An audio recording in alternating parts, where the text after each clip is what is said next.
kamba nyenda kichangu imba mundu wako ndobashariva amigo Nubano shenga ukiri bikono cyangwa ngo utinzira guhinyuka kuko ndosambanya rucingamba Nabonye zahiri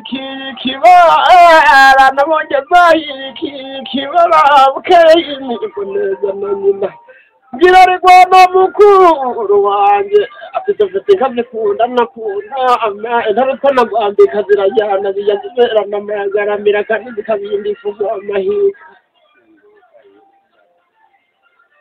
Ibamu n'izina ry'Imana isenye andurutimi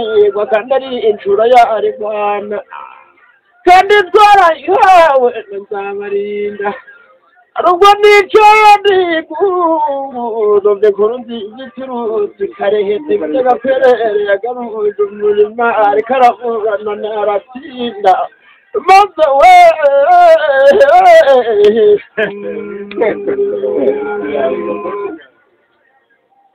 inkuru nayumvishe nkiri ingungu numva ko abahungu majyambere asize numva ko bagaruja karinzi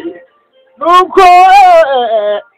numva neza ndabyakira nabo turi kumwe bose bakoma mu makinane bwo naje nje ku ingungu nuko ni irohera niruwizi nuko mpamwera ibiyoga bibiri Igambanya ni irohera iruwizi nuko mpamwera ibiyoga bibiri Kada sozi bagacyaha ndazamuka nibwo nayuriye funga mwaka nuko nirohi numvi ijoro orikiza ndari numvi itababenja igabuka yari mu gitondo nkabana nakoroze mugenzi wanjye nanebwa twambutse Nyabarongo akandi twayambukiye ku kiraro nsanga gutumira mwanzi murinda akabumutega kamwe na nyina wabara abo twanyuze mwabizi umudepite nuko twiroha icamirongi inzira igafunga turayikatira twiroha ndari mu gitondo ari mutabaye biba munizina ry'Imana ntabwo ni ukuri na n'ubu ariko nubwo ndi umututsi kandi ndi umuhutu ndakabije uretse ko ndi umuhutu w'igayi ujya ndi mwiza nk'ibanza mihigo ni izina ry'Imana